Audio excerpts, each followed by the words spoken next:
Storms form this evening and continue into the overnight. Some of them will be severe with gusty winds and large hail and quite a bit of lightning. Hi, everybody. I'm Chief Meteorologist Chris Justus, keeping you up to date on all things here. And new today, the risk has grown and spread into some different areas of the Carolinas up toward the north. And the new timing is coming in on these models that gives us a close idea of what you can expect for your town. So if you're new to this channel, please like this video. Let me know in the comment section where you're watching from right now, and I'll tailor this forecast to you. And you'll see a lot of the graphics above my head right here tailored to your specific town. I've got a lot of cities here across the Western Carolinas in on that. That gives you an idea of what you can expect for your town. So let's dive right in. We do have a severe risk today. Much like we had on Friday, the environment is very conducive for severe weather. We've got a lot of humidity, a lot of heat.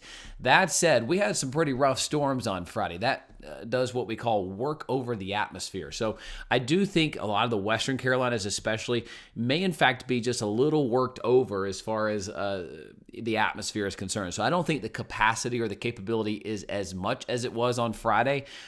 But still, there's going to be some feisty storms, and it may take a little while. It may be till this evening that you get some storms. I know there's a lot going on around town. You're trying to plan out what to do. A lot of concerts going on in the Charlotte area under a level 2 risk. You know, concerts don't really stop for rain. It's more for lightning and severe weather risks. When you have lightning, it can be very, very dangerous. And as we go into the evening hours here, there is that risk.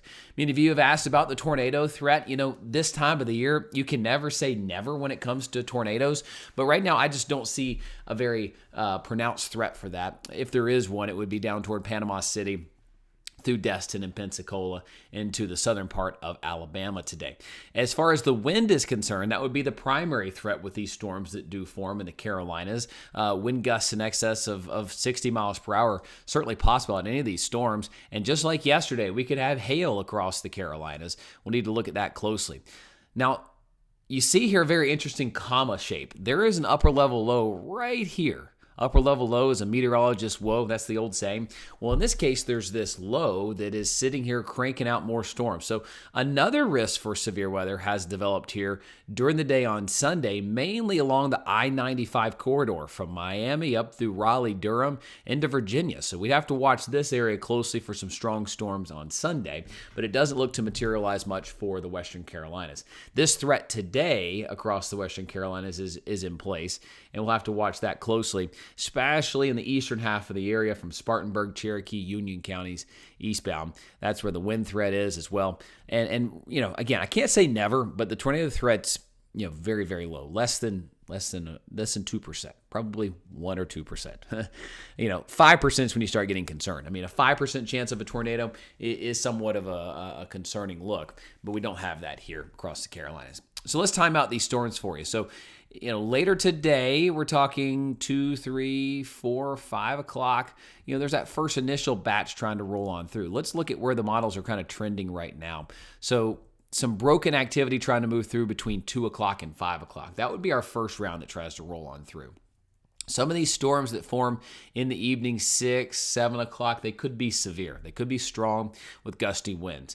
But notice the main line is still back toward the west. This is going to be a 2-rounder for us tonight. You get this initial batch, and then back toward the west is this other batch. So watching that closely. Moving into 7 o'clock, 8 o'clock, 9 o'clock.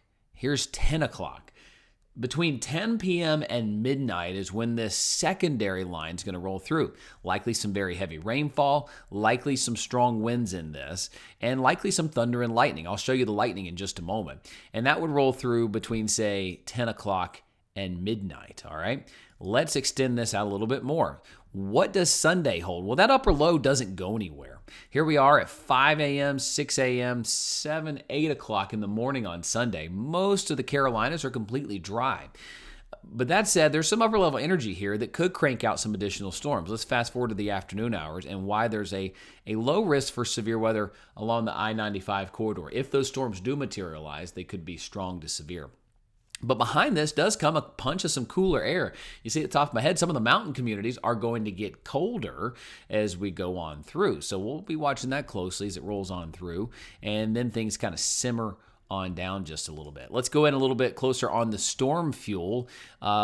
again, yesterday we had storm fuel in the order of about 2,000 or so. Today it's on the order of about 500 to 1,000. All right, so not dealing with the capability that we had yesterday, but certainly quite a bit of juice in the atmosphere to give us at least some thunder, some lightning, some heavier storms as we roll on through. This would move through between now and, say, midnight, all right? And then it clears on to the south.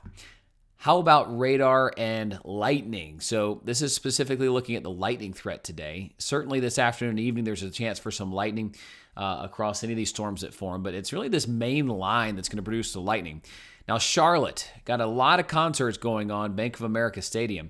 There could be some lightning around 5, 6 o'clock. You got a couple of 1,000 people coming into uptown Charlotte.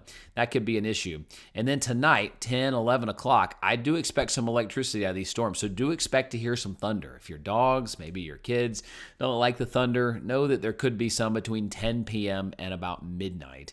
And then beyond that, Sunday looks fine and dandy. I think Sunday is really going to be the most improved award for us moving forward, with it being quite nice.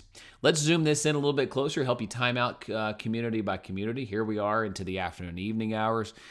This first batch coming through this afternoon may give some of us some storms, may leave some of us a little on the drier side, but nonetheless, we are going to start to get some storms to form later today, and that would continue on in. Here we are at 7 p.m., waiting on that main line to move through. And this line could, again, have some heavy rain with it, some thunder, some lightning, some gusty winds, maybe a little bit of hail associated with it. And then it will continue to move on through. Now, here we are, 11 o'clock, midnight, 1 a.m., 2 a.m., 3 a.m. By 3 a.m., most of us are drying out completely, and a better forecast is setting up.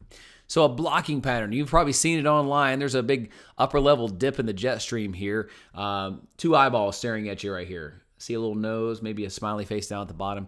But this is a blocking pattern. What this means is you get active weather in here, you get active weather in here. So we're going to be watching that very closely moving forward as we get this blocking pattern. One starts to dominate, and it looks like this western side is going to dominate Monday, and that's going to start to dictate the weather as this one begins to dissipate. So a period of some drier weather early next week, and then we get into what could be some active weather in parts of the south. This big cutoff low or upper level low is going to sit here and may give some areas in Florida, the Carolinas, some severe weather or some stormy weather, but mostly would be east and south of that low. When you're on the north side, you're kind of cooler, cloudy, and maybe damp at times. And then the atmosphere appears to kind of level out where we get a little bit of drier weather through about May 20th. What does that look like on the board here? Well, let's look at the latest full run of the European model, showing that we got some storms rolling through Saturday. By Sunday, notice you got upper low 1, low number 2 right here. This one's the weaker one, so that one's going to dissipate. Notice it kind of fills in as we go into Monday and Tuesday. But upper low 2 begins to migrate toward the east, and we start to get in on some extra rain chances late Wednesday into Thursday. Now remember, I said it's east and on the right side of that low, so it'd be really South Georgia, South Alabama, into Florida could get some rain later this week, mainly Thursday, Friday. But what that does is it kind of sends in some southerly winds, higher shower chances, a better chance of some rain here and there, but nothing too widespread as we move forward here. But I do see some cooler mornings coming our way this week. In fact, it may be a little bit on the cool, chilly side going into this week as well. So we'll be watching that very, very closely here. But nonetheless, looks like an active pattern going into the latter half of the week. We may dry out for next week. This is Saturday. May dry out for Saturday. The storms are still kind of trying to form around us. So that's kind of the way things are shaping up right now. Temperature-wise, let's do this temperature anomaly. This is whether we're above or below normal. Blue would be below normal. So a couple of days of some cooler nights, mild days, but I don't see anything big and crazy here. Underneath that low, you typically get some colder air. So that looks to be in place with low number 1. You see the 2 eyeballs still kind of showing up right in there. So one eyeball there. And here we go into the latter half of the week. Generally, this week will be at or just below normal. Hey, that time of the year, we got to start being dialed in on the tropics. Not much cooking right now, as you would expect, but we had a period there of 2015 through 2023 where we had a named storm prior to hurricane season actually beginning. A named storm prior to June 1st. Right now, there's nothing really cooking, but would it surprise me to get something to start cooking? Yeah, probably not. So this model gets us way deep into the forecast here into late May. So let's kind of just run this thing through. My vulnerable spots here are typically right in here in the Gulf, right off the Atlantic. We're getting just warm enough here, especially after you have a prolonged period of warmer weather, that should a cold front get through and stall, that can provide the breeding ground for a tropical system to form. Usually this time of the year it would be weaker, max a Cat 1, but more likely a tropical depression or tropical storm should anything form. And right now, I just don't see anything cooking through the next week, which is certainly good news. Certainly some lowering of the pressures here, but this area of the Atlantic just not quite ready yet. It's warm and getting warmer. What you typically see is maybe in this area, you got some warmer fuel for storms in that area of the Atlantic. But other than some lowering pressures here, off the Gulf Coast, we could start to see things start to get a little bit drier for us toward May 12th, May 13th, and then getting deeper into the forecast as we advance this thing all the way to the end of it.